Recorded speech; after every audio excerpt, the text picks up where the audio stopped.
Assalamualaikum warahmatullahi wabarakatuh. Welcome to back to my channel di channel Halifa Official. Terima kasih banyak untuk teman-teman yang selama ini sudah mendukung channel ini. Semoga kedepannya bisa lebih berkembang.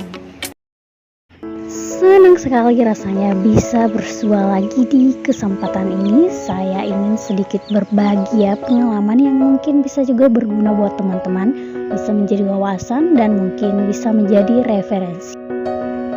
Ramuan sederhana ini sangat baik dalam proses pembukaan sapi karena dimana sapi kita bisa lebih sehat, lebih cepat besar dan lebih gemuk tentunya.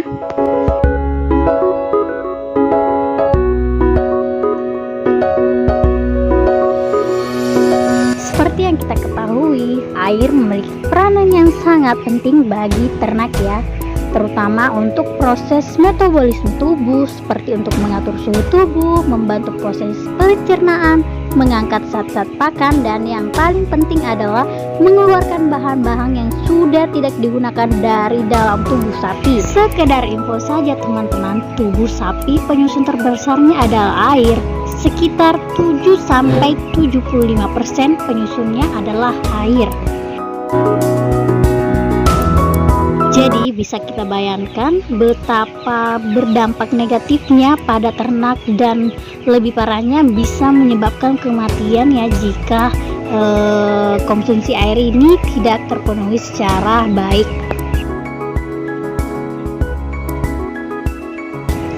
Maka dari itu sapi harus diberikan air minum setiap saat, baik secara diangkut ke kandang, pada tempat hewan diikat ataupun di padang rumput.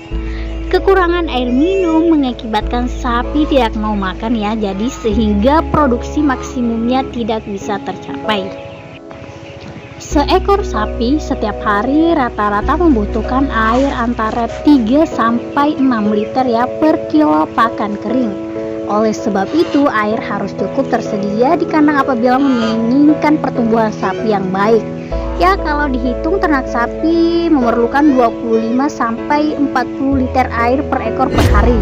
Tetapi patokan ini tidak mutlak, ada baiknya kita menyediakan air selalu tersedia.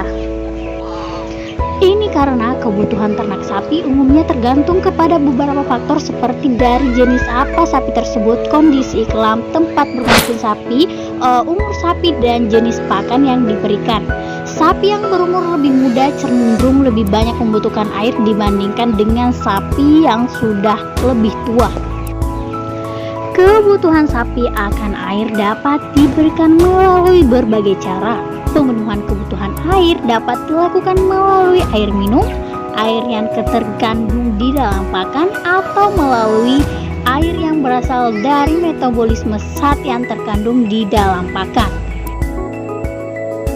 Pada dasarnya, semua bahan pakan mengandung unsur air. Untuk bahan pakan kasar seperti hijauan segar ataupun rerumputan tropis terkandung air yang cukup tinggi di dalamnya sehingga bisa mencapai 85%.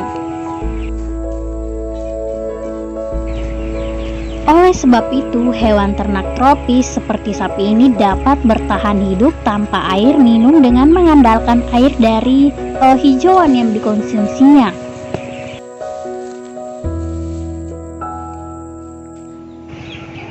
Tetapi untuk bahan pakan berupa biji-bijian, kandungan airnya lebih sedikit sekitar 10-25% saja.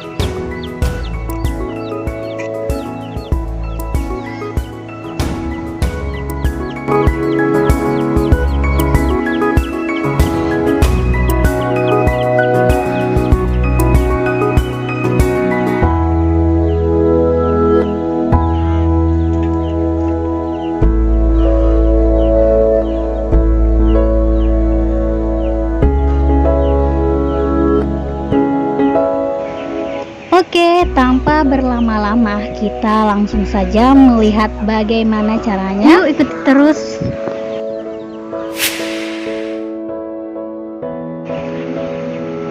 Hal yang pertama yang harus kita siapkan yaitu ada garam, molase atau tetes, kemudian prebiotik bisa pakai 4 Kenapa sih harus pakai garam? Ya, ini karena garam dalam campuran air minum sapi ini menjadi sumber mineral esensial natrium dan mineral tersebut tidak disimpan dalam tubuh karena sebagian besarnya terdapat dalam cairan tubuh dan jaringan lunak. Mineral seperti garam tidak dapat diproduksi sendiri oleh tubuh ternak, akan tetapi didapatkan dari luar. Garam sangat diperlukan oleh sapi. Banyak kita lihat peternak yang sudah menyediakan garam di kandangnya setiap saat, sehingga sapi dapat menjilat atau mungkin dicampurkan ke dalam pakan, minuman, dan lain-lainnya. Suatu campuran yang terdiri dari 50% garam dan 50% dikali fosfat yang harus tersedia setiap saat di. Oke, langsung saja kita tuangkan garamnya ke dalam ember yang sudah kita sediakan. Kemudian E4, bagi teman-teman yang belum tahu apa itu fungsi E4 ya, dalam peternakan ini bisa memperbaiki jasa training di dalam saluran pencernaan ternak sehingga kesehatan ternak kita ya, sapi akan meningkat ya, tidak mudah sakit-sakitan dan bau kotoran akan berkurang. Pemberian E4 ini pada sapi ya maupun pakan ternak akan meningkatkan nafsu makan ya karena aroma asam yang ditimbulkan. Takaran untuk pemberian E4 yaitu kita cukup memberikan satu tutup botol ini sudah cukup ya, hanya satu tutup. Lalu kita ke langkah yang berikutnya yaitu menambahkan molase ke dalam ember ini, tapi sebelum itu kita larutkan terlebih dahulu. Tidak ada takaran khusus dalam pemberian molase ini ya, terserah teman-teman ya. Kalau saya di sini pakai yang secukupnya saja sampai airnya menghitam ya, berubah.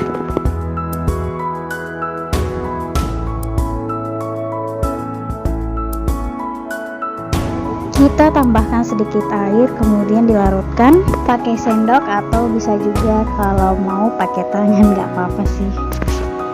Kita aduk sampai larut selarut-larutnya untuk menghindari penggumpalan ya. Baik, kita turunkan saja ke dalam ember ya, yang tadi sudah ada garamnya, probiotiknya. Kita campurkan menjadi satu kesatuan.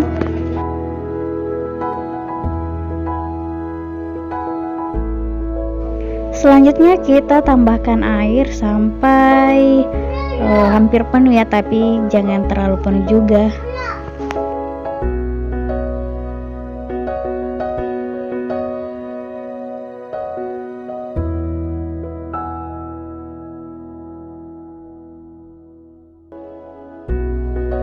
Ini teman-temannya masih banyak yang menggumpal, mungkin cara saya tadi ini tidak larut semua sampai masih ada yang tersisa.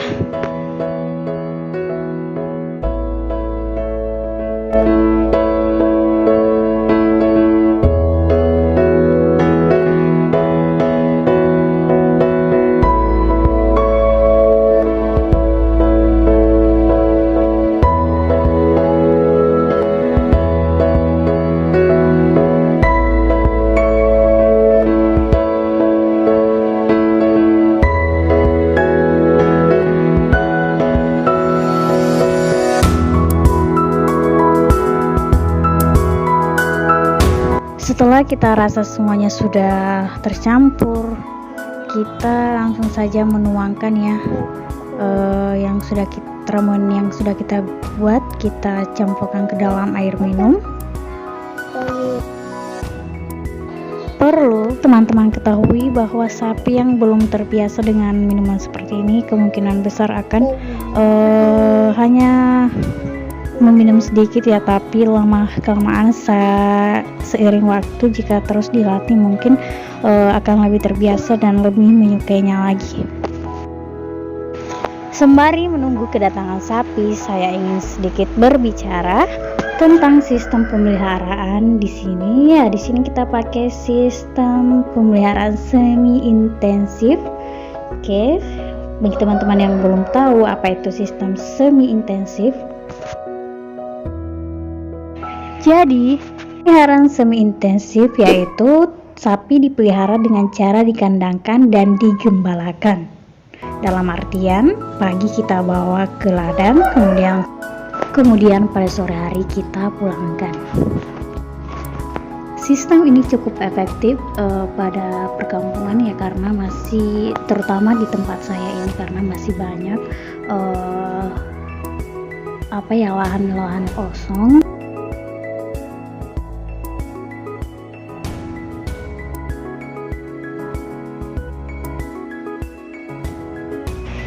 Ramuan sederhana ini bisa kita berikan kepada 10 ekor sapi. Ya, dalam takaran seperti tadi itu sudah bisa untuk 10 ekoran sapi.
Teruntuk untuk para senior, jika ingin memberikan saran maupun tips ataupun masukan, silahkan komentar di bawah kolom komentar. Dengan senang hati saya akan menerima. Kita bisa lebih saling membantu sesama peternak. Oke, wabillahi taufiq wal hidayah.